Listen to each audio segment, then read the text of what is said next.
கர்த்தருக்குள் பிரியமான சகோதரர்களே சகோதரிகளே, உங்கள் யாவருக்கும் நம்முடைய உயிர்த்தெழுந்த இயேசு ரட்சகர் மூலமாக வாழ்த்துக்களையும் வணக்கங்களையும் தெரிவித்துக் கொள்கிறேன். பிரியமானவர்களே, நேற்றைய தினம் நாம் முந்தைய யூடியூப்ல நாம் ஆதியாகமம் 41வது அதிகாரத்திலே பார்வோனையும் யோசேப்பும் என்ற தலைப்பிலே 3 உட்பிரிவுகளை பார்த்தோம். அதன் தொடர்ச்சியை இன்றைக்கு நாம் பார்க்கிறோம். கனவுக்கு விளக்கம் கூற யோசேப்பு பெற்றிருந்த தேவ கிருபையை பற்றி பானபாத்திரக்காரன் பார்வோனிடம் கூறினான். ஏனென்றால் பார்வோன் அங்கே கனவுகள் கண்டு அந்த கனவுக்கு அர்த்தம் புரியாமல் விழித்துக் கொண்டிருந்தான். அதனாலே இந்த கனவுக்கு விளக்கம் கூற யோசேப்பு பெற்றிருந்த தேவ கிருபையை பற்றி பார்வோனிடம் பானபாத்திரக்காரன் கூறினான். அப்ப என்னவாச்சு?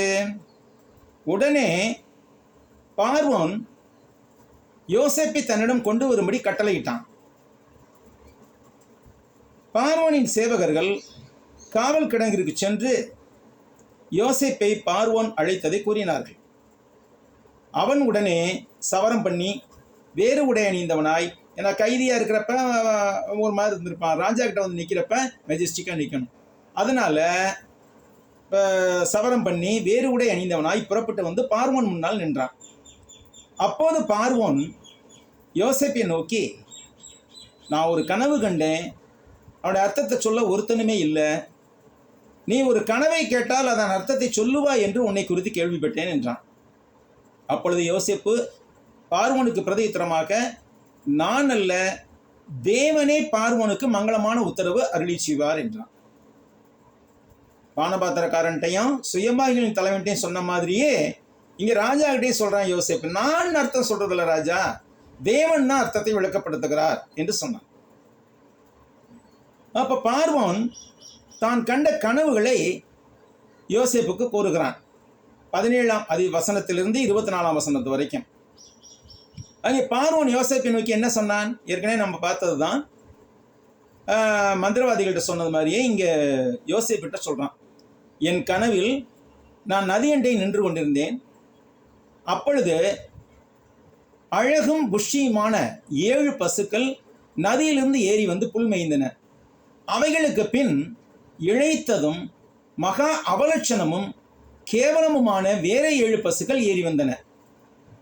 இவைகளைப் போல அவலட்சமான பசுக்களை எகிப்து தேசம் எங்கும் நான் கண்டதே இல்லை. இந்த கேவலமும் அவலட்சணமான பசுக்கள் கொழுமையான முந்தின 7 பசுக்களையும் உண்டு விட்டன. அவைகள் இவைகளின் வயிற்றுக்குள் போயிற்றென்று தோன்றாமல் முன்னிருந்தது போலவே அவலட்சணமாய் இருந்தன. இப்படி கனவு கண்ட நான் விழித்து கொண்டேன். இந்த கனவுல முன்பு சொல்லாத ஒன்றை இங்கே சொல்லுகிறான். என்னது? 2 காரியம் சொல்றான். இவளை அந்த பின்னாடி வந்த கேவலமும் அவலட்சணமான பசுக்களை பற்றி சொல்லுகிறான். இவைகளை போல அவலட்சணமான பசுக்களை எகிப்து தேசம் எங்கும் நான் கண்டதே இல்லைங்கிறான். ஒன்று. இன்னொன்று, அவைகள் யாரு? கொழுத்த 7 பசுக்கள் இந்த வற்றலான பசுக்களின் வயிற்றுக்குள்ளாக போனாலும் வயிற்றுக்குள் போயிற்றே தோன்றவில்லை, முன் இருந்தது போலவே கேவலமாய் அவலட்சணமாய் இழைத்து போயதான் இருந்தன என்று சொன்னான். இந்த 2 விஷயங்களை கூடுதலாக சொல்லுகிறான். இப்பொழுது இப்படி கனவு கண்ட நான் விழித்துக் கொண்டேன். மீண்டும் நான் உறங்கிய போது இன்னொரு கனவும் கண்டேன். என்ன கனவு? நிறைமேனியும் செழுமையுமான 7 கோதுமை கதிர்கள் ஒரே தாளிலிருந்து ஓங்கி வளர கண்டேன். ஒரே செடியிலிருந்து, அதாவது கோதுமை நாற்று நடுவார்கள் நெற்பயிரை போன்றே, அந்த கோதுமை நாற்று நடும்போது ஒரு செடி முளைக்கும். அந்த ஒரு செடியிலிருந்து 7 கதிர்கள் விரிந்தது. அந்த 7 கதிர்களும் செழுமையும் பசுமையுமாய் இருந்தது, செழுமையும் கொழுமையுமாய் இருந்தது. பின்பு சாவியானவைகளும் கீழ்காற்றினால் தீந்து பதறானவைகளுமான 7 கதிர்கள் முளைத்தன. இந்த சாவியான கதிர்கள், பதறானது, அதுக்குள்ள தானியம் இருக்காது, வெற்று கதிர்கள். அந்த சாவியான கதிர்கள் அந்த 7 நல்ல கதிர்களையும் விழுங்கி போட்டன.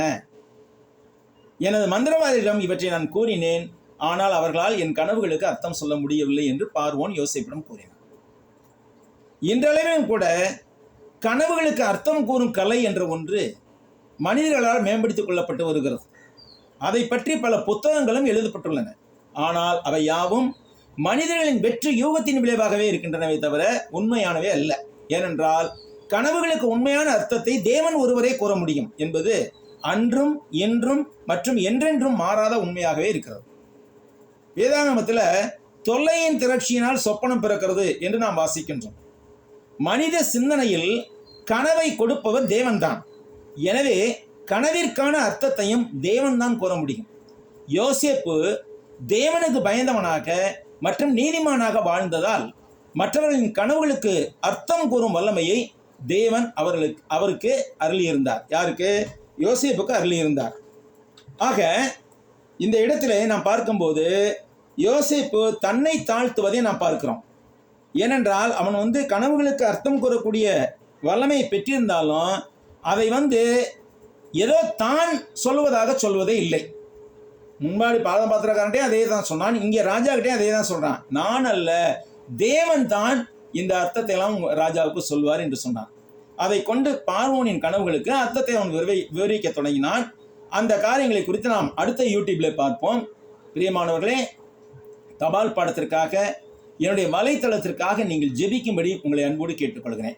இந்த வலைத்தள ஊழியமும் தபால் பாட ஊழியமும் எல்லா பக்கமும் பரவ வேண்டும், உலகம் முழுவதும் பரவ வேண்டும். அதற்கான வாய்ப்புகளை, வாசல்களை தேவன் திறக்க வேண்டும். இதற்காக நீங்கள் ஜெபியுங்கள். கர்த்தர் தாமே நம்மை ஆசீர்வதிப்பாராக. கர்த்தருக்கு நன்றி. வணக்கம். அடுத்த யூடியூபில் சந்திப்போம்.